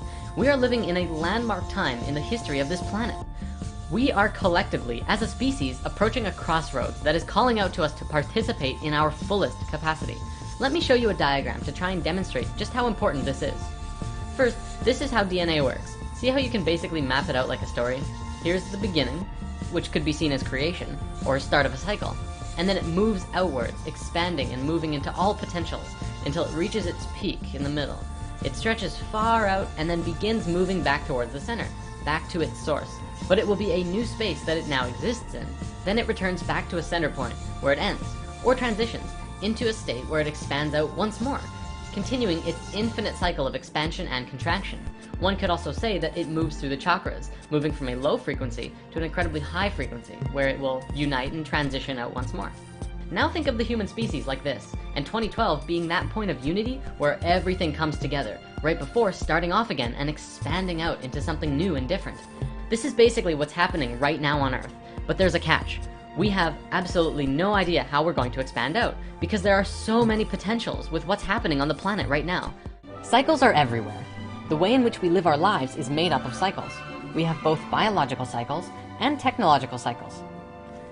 Biological cycles exist naturally as a part of the creation process of life, and technological cycles are cycles that we have created and superimposed over top of these other cycles as a way of measuring and understanding the reality that we are a part of. Time is a perfect example of this. It doesn't really exist on its own. It has no life of its own. It's simply a measurement of some other cycles. So you could think of it as a measuring tool, such as an hour worth of this, or I'll meet you at 6. In the past, we might have said it differently. Let's gather again at the second moon cycle. Let's get more into examples of technological cycles. Take, for example, our calendars, seconds, life cycles of video game consoles. Some of them, like our year-long calendar count, is our interpretation of a natural cycle, the Earth spiraling around the sun. Others, like video game consoles, are completely based on our modern world, current technology, the economy, buyer's demand, and what have you. Biological cycles are nature. They happen in relationship to each other and are much more harmonic than the cycles that we've created. They are natural. The tree doesn't think, is it time to bear fruit yet? I'm just not sure. I think I'll hold off because I'm afraid no one's gonna eat the fruit, right? In nature, the tree just doesn't. It knows by its inherent instructions what it's supposed to do. It's by its natural design. Other cycles in nature are like solar and lunar cycles, the 4 seasons, and bears that hibernate. Notice too, with the information from lesson 16, you could map it like this. There are smaller cycles within the larger cycles. Like our celestial cycle, we find it broken up into the 4 seasons, and inside that, we have the cycles of the rest of life on Earth, all doing their thing in relationship with each other, which are both influenced by and influence the larger cycle. Sometimes it may not seem like the smaller cycles have no influence on the larger cycle, but just imagine the story of what happened to the Martians on Mars in the Human History movie. I'm not saying that this is exactly what happened, but if the actions of the individual beings changed the evolution of the planet that ultimately ended up in the destruction of the planet, well, that would be the smaller cycles influencing the larger cycles. You know, it's just an idea. We also have cycles within our own bodies, such as breath, drinking water or liquids, and eating food. These cycles are a lot harder to map out because we are the ones who decide when we eat, what we eat, and how much we eat. But it actually does create effects on us throughout our days.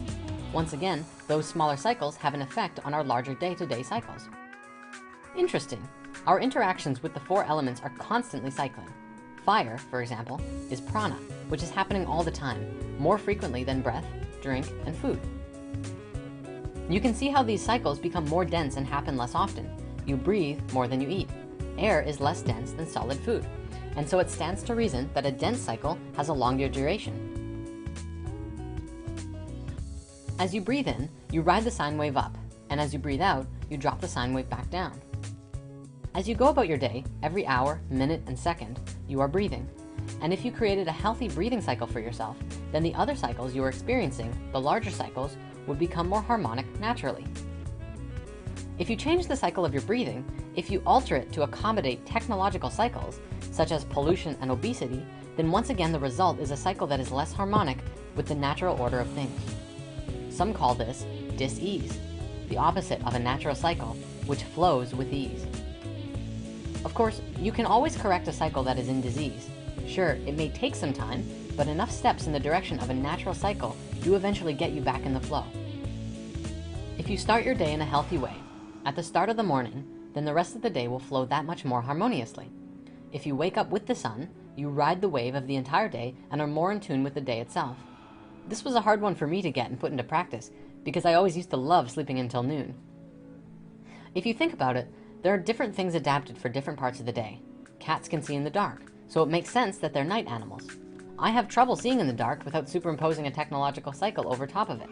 So maybe I should be sleeping. What I mean is lights and night goggles. Artificial light is a cycle of electricity, a technological cycle. There are positive and negative swings in the cycles.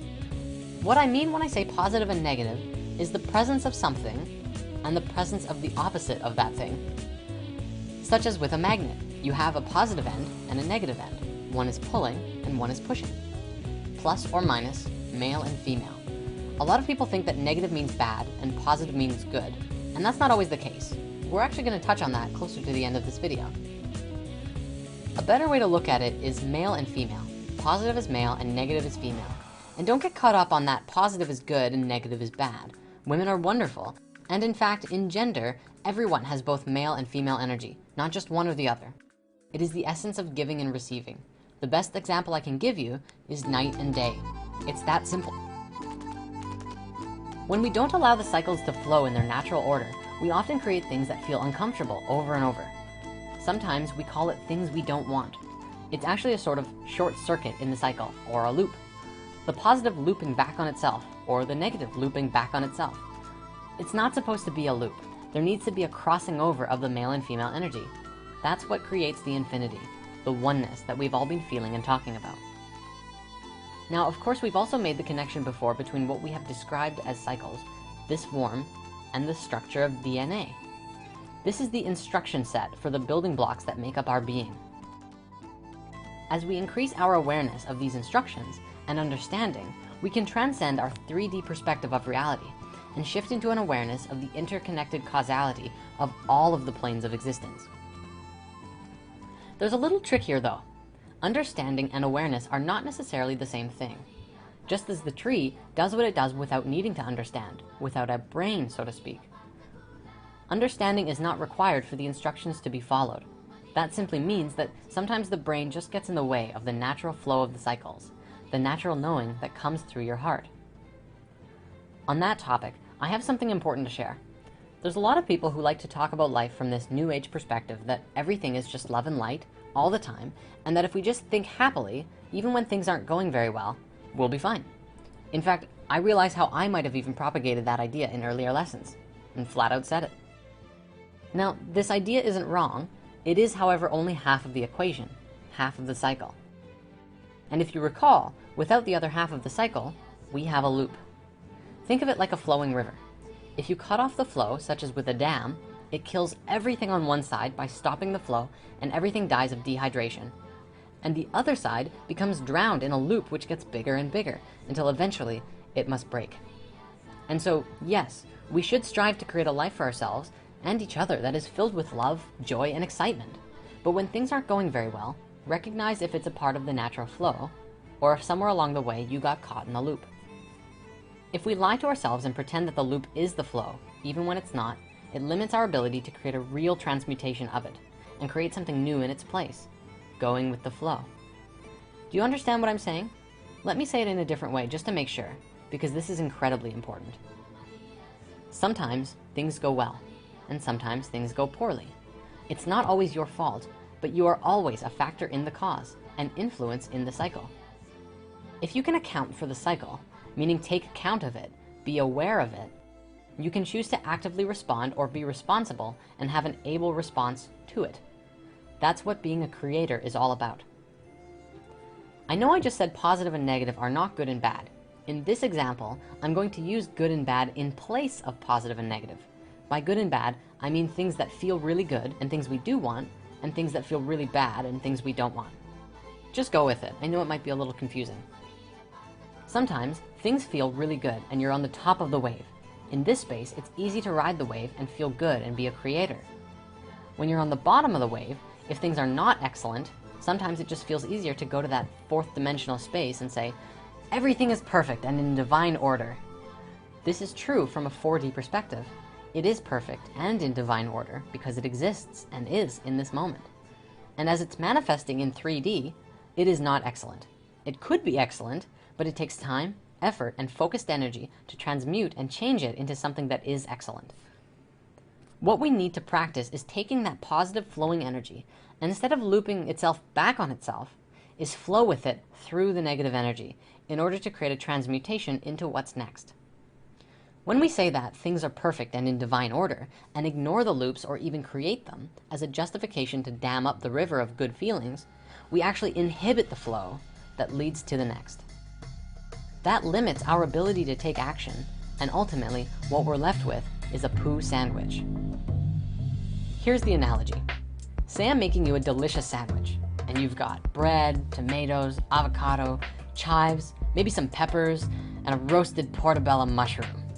That is an excellent sandwich, right? Now, say I just put a big dollop of poo right on the top.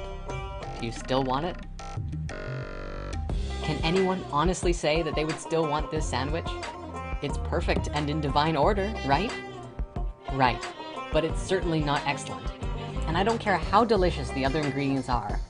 If there's poo on this sandwich, it's a poo sandwich. It doesn't matter how fresh the rest of the sandwich is, or even how fresh the poo is. It's not something we want to eat. The moral of this story is that if there's poop on your sandwich, if there's something in your life that is perfect but not excellent, don't just sit there and let it be. Find out what it is, why it is the way it is, and then take some actions to turn it into something you actually truly want. In that process, in that alchemy, we can really create some powerful change on this planet. If everyone could come from that space, we would see a new Earth overnight. Because no matter how you slice it, McDonald's, landfills, oil rigs, and this entire way of life we've made for ourselves just doesn't work. And I think I can speak for all of us when I say that it could be something different, something magical, and more in harmony with ourselves and the world around us. Waste-free, flying vehicles, spirit centers, cloud cities, interstellar travel, and the infinity of possibilities that come along with it. It's all in the cycles. Check out this painting I found on DeviantArt by the brilliant artist Adrian Kenyon. This is his depiction of the miraculous conception of creation and human history. It starts at unity, a sphere. The caduceus is seen coming from it, duality, then a trinity.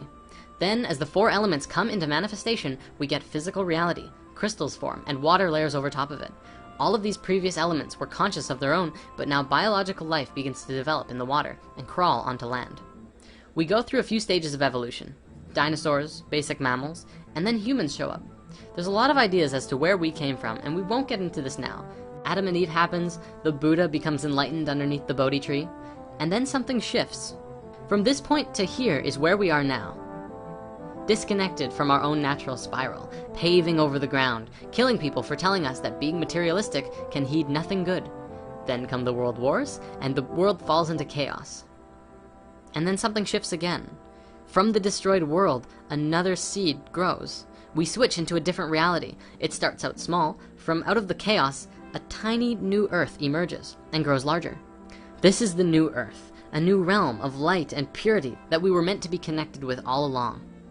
The planet continues to evolve. Here exists angels, archangels, and multidimensional hypercubes. The planet becomes more crystalline over time. The last part of the spiral is the seventh dimension and the realm of God, an infinite number of multiverses dividing like cells in an embryo, an ultimate omnipresence, as everything that is contained in all of these multiverses is a part of God's consciousness. A snake biting its own tail, an Ouroboros, is the symbol of cyclic rebirth, like the phoenix. All of the information contained in the seventh dimension is held here like a nest for the next cosmic egg. There are a few other ideas that come to mind about this that I want to share as well. First, look at the shape of it as a whole. It's the Triune Ray, the geometry of DNA and light that we've been looking at before. If you line that up with the chakras, you can see how we go from a super dense space up to the highest frequency, until we once again connect with the same source that we were originally connected to. Doesn't that look familiar on the Flower of Life?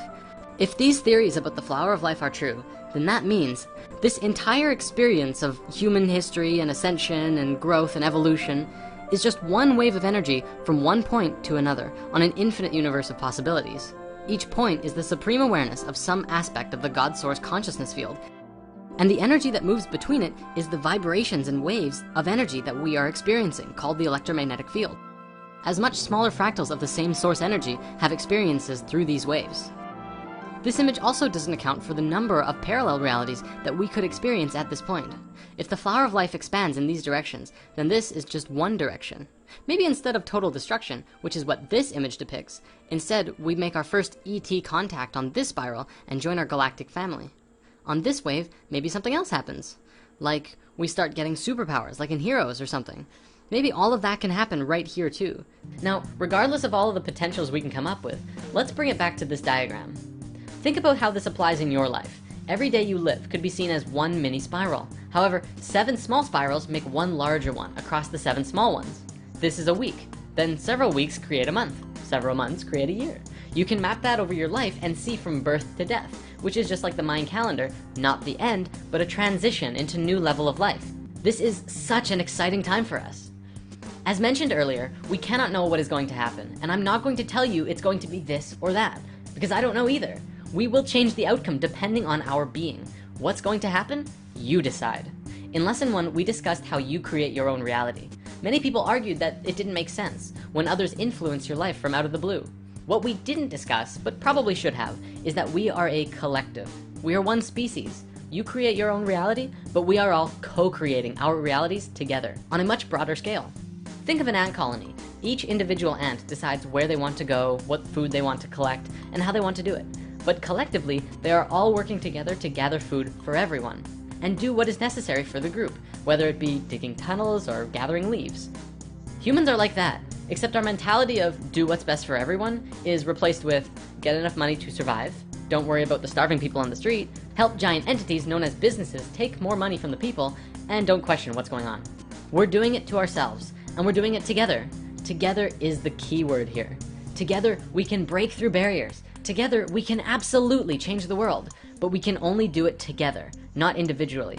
Individually, we can change our own individual world, which is where we need to start. When we learn that we can all get along with each other, regardless of race or belief or level of consciousness, we learn that absolutely anything is truly possible. But it has to start here, in your heart. There was a time when, through science, we believed that the cell was the smallest thing, the building block of life.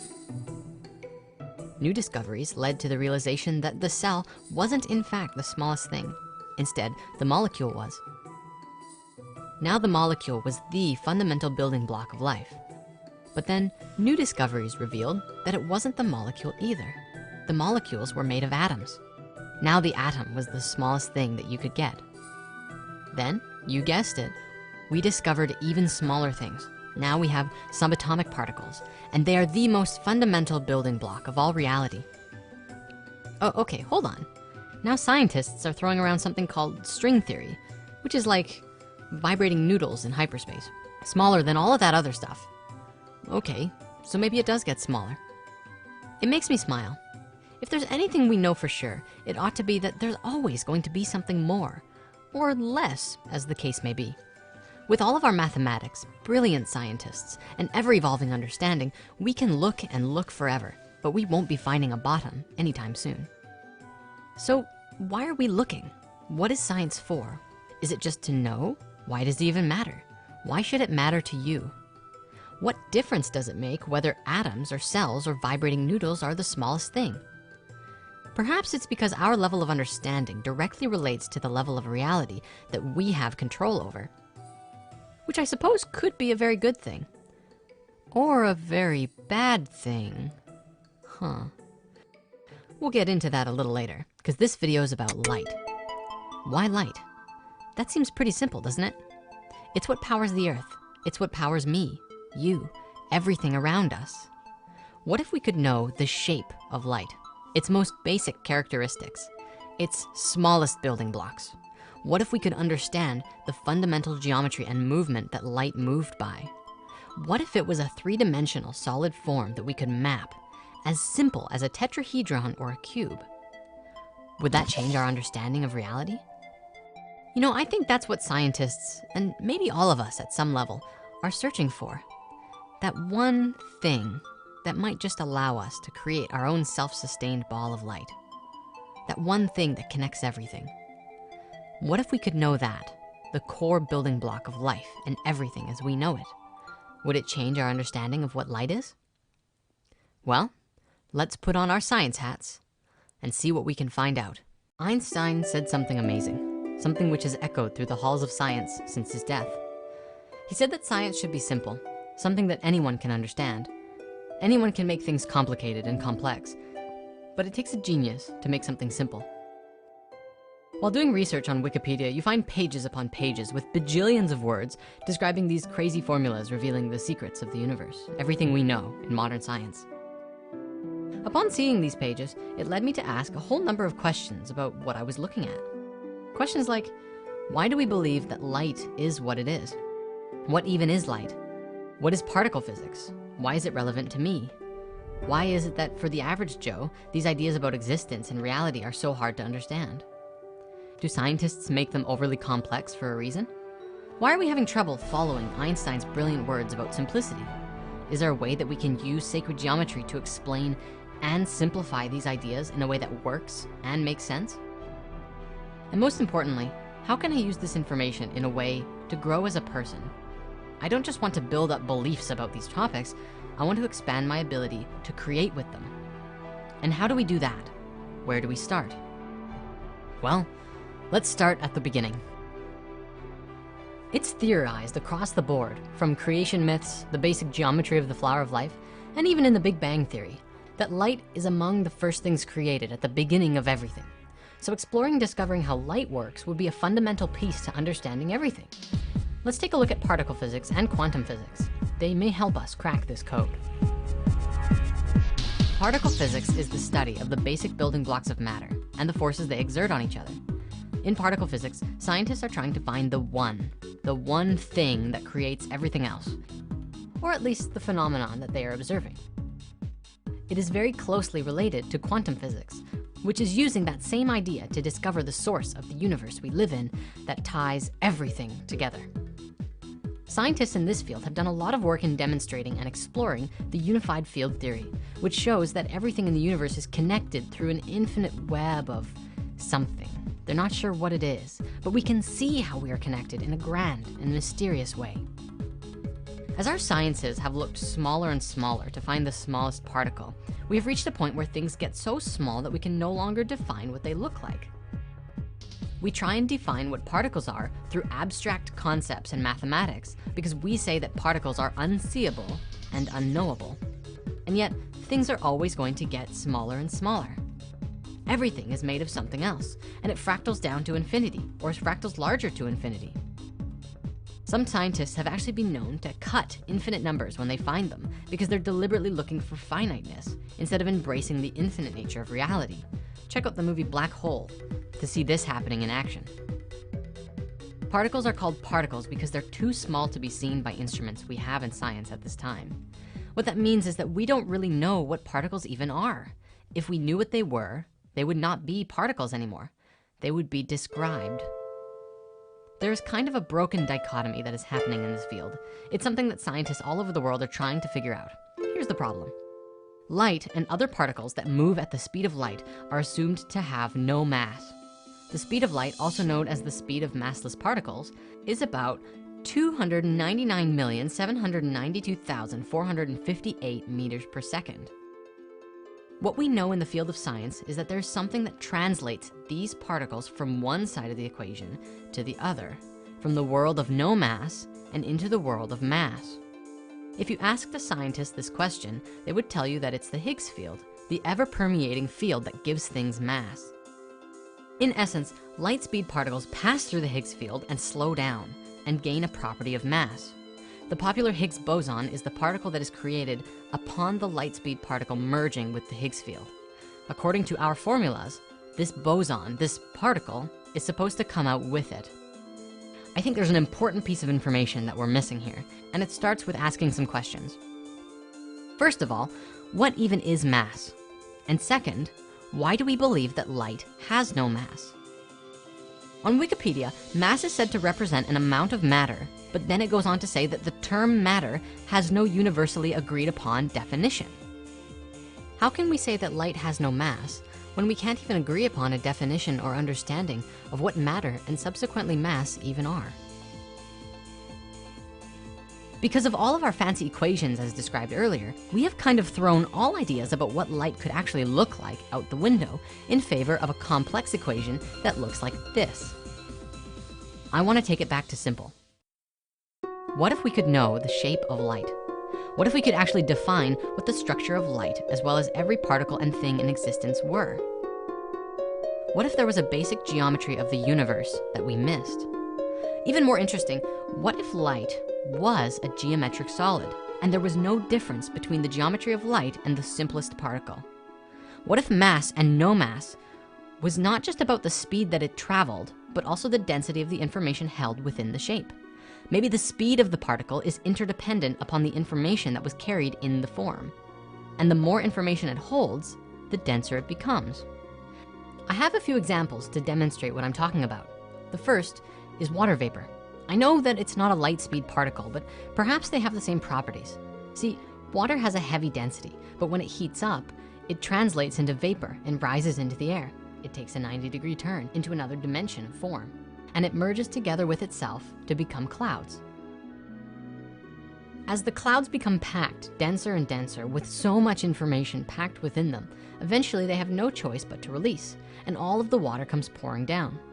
It's changing from a high-speed particle into a denser one, based on the density of the information within the droplet, as well as the speed that it was traveling. Now, I recognize that this only partially works as an example because the particles I was describing are not light speed particles. But if we can take that idea and apply it to light, it seems to work in a very similar way. Let's think about photosynthesis. A burst of energy from the sun travels towards the earth as both a wave and a particle. It has properties of both, and it's moving at the speed of light and passes through a plant. That plant then absorbs the information and energy that it needed from the wave particle that passed through it. The plant then uses that information, the light speed particles that it took from the sunlight, and uses it to create something with mass, merging them with water and other plant matter to create sugars and other nutrients. In addition to supporting the theory of light being a solid and holding information and even mass, doesn't that also seem to fit the model of the Higgs boson too? I could be wrong, it's just an idea. If light is a solid, it can be both a wave and a particle simultaneously. If light is a solid, it can have both density or nothing inside it at all. And if light is a solid, well, what could it look like? What my friends and I have come up with is a combination of three forms, the three simplest shapes in existence. And as you look at it, ask yourself, can we simplify it further? Light is composed of two primary forces. We call these electricity and magnetism, thus electromagnetic waves and radiation. Electricity is particles and magnetism is waves. Remember everything we've talked about with male and female energy? Electricity is male, magnetics are female, curves and points, both of which are found on this shape. Looking at the flower of life, which is the blueprints for life and reality itself, you can see that's exactly how it works. You have male energy, the particles, the dots, and female energy, the waves, the curves. Now, you might notice inside the flower of life, there are two ways you can look at it. You can see the circles, lots and lots of circles, that make up the whole image. This is the female perspective. You can also choose to see this little shape that looks like a seed, which makes up the entire picture from these seeds aligning themselves perfectly with each other in beautiful six-fold symmetry. This is the male perspective. This seed is called the Tryon ray, as coined by the man who found it, Michael Evans. He is a man who has given a large part of his life to exploring sacred geometry and quantum physics. And quite honestly, his discoveries are evolutionary. The flower of life in 2 dimensions is a flat 2D representation of the way that the universe fits together in higher frequencies and higher dimensions. Michael saw this and asked a big question. If this is the universe from a 2D perspective, what would it look like in 3? So he began modeling and molding 3-dimensional flower of lives together and discovered some pretty remarkable things. Everything has breath, everything breathes, and everything lives. And so at a level of basic geometry of particle physics, we too must have breath. He found that every geometry we think we know of is a static and fixed perspective of what it really is. Tetrahedron? How about a tetrene and a tetrax? An inhale and an exhale of this basic form. Icosahedron? Here's an icosatrene and an icosatrax. He developed breathing models for all of the platonic solids, and then he found a new solid, one that hadn't been discovered before. Energy never travels in straight lines. It always moves in curves. By incorporating curves into the basic geometry of our platonic solids, you actually discover much simpler particles that before we never knew existed. And so we come back to these 3 images. The first one, as you know, is the sphere. This is simply one of the simplest forms and the most female. It's all curve. It's not hard to see how this form is used in the creation of all things. Just look at a planet or a star or even an egg. Next, we have this one, the Trinity or the Tryon ray. I'd actually like to make a distinction here. The Trinity is 3 spheres put together like a vesica Pisces. And the Tryon ray is 1/16 of the volume of that. In 3 dimensions, they both come out with 3 edges, 3 faces, and 2 points, smaller than any other shape. It's a single shape that contains both particles and waves. They're both equally important, and Michael Evans proposes that with this Tryon theory, he has speculated that light could in fact be a solid. In fact, it's highly likely. This Tryon ray is the geometry of a straight line. For if you were to draw any of the Platonic solids, you could replace all of the straight lines with a Tryon ray, and you would get a diagram of both the inhale and the exhale of that Platonic solid. The great artist Delacroix once said it would be worthy to investigate whether straight lines exist only in our brains. The interesting thing about the Tryon ray and the vesica Pisces is that they both have straight lines as well as curves, and it's just a matter of perspective. One of the most important pieces of information about all of these shapes, though, is that this is how form comes into manifestation from a geometric perspective, from source to the material world. The sphere is a ball, it's all curve. Upon adding a second sphere, you get the first edge. And so this is curves and edges. When you add the third sphere, you get the first points. And now you have curves, edges, and points all together in one shape. As you continue adding circles, you get more and more shapes and forms that begin to manifest, such as the Platonic solids and everything else we know about. This is why the vesica Pisces is so important. As you know, we've been looking at this for a long time, and we're going to continue to. Over the past year, I've been learning that the vesica Pisces is one of the most important keys for waking up and transformation on this planet. It is a model for bringing people together to create powerful change on this planet. As we grow together and make powerful connections with each other, it is our connections that begin to alter the way that we do things. We help each other refine our messages. It is asking each other questions that allows us to explore deeper into what something really means. And then, with the newfound information that we gathered together, we can set off on a journey to change the world. Ladies and gentlemen, these 3 forms are what I believe to be the God particles. We have a male form, a female form, and a form of a merging together of both of them. The God particle is not a matter of scale. It is not a smallest thing like a Lego block, but rather the simplest geometry that we can conceive in this dimension. It is a geometry that makes up all manner of things, regardless of size and scale. Just look around you. Most seeds look like this. Most leaves look like this. Most fruits look like this. Eggs look like this. Sperm looks like this. It's practically impossible not to find examples of it everywhere. All we need to do is take a look. Okay, grand finale. To answer that big question from the beginning, how does the infinite universe have a beginning? I have a feeling you might already know. It's a cycle.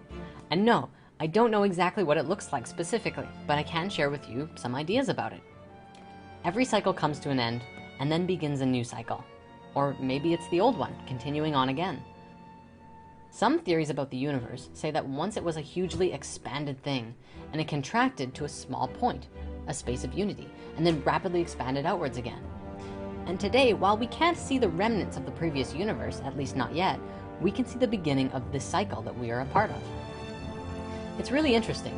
If the universe is infinite, how is it that we're existing in a finite space? And is the goal of life to take what is finite and merge it with the infinite to create a new way of life and a new understanding of ourselves?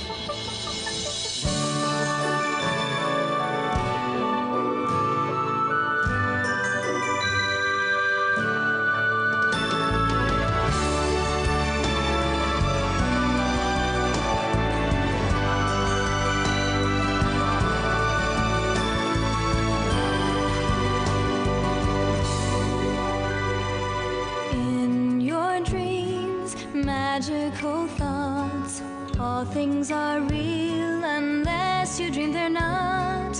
In your dreams, love is the plot, carried on wings of hope. Each of our souls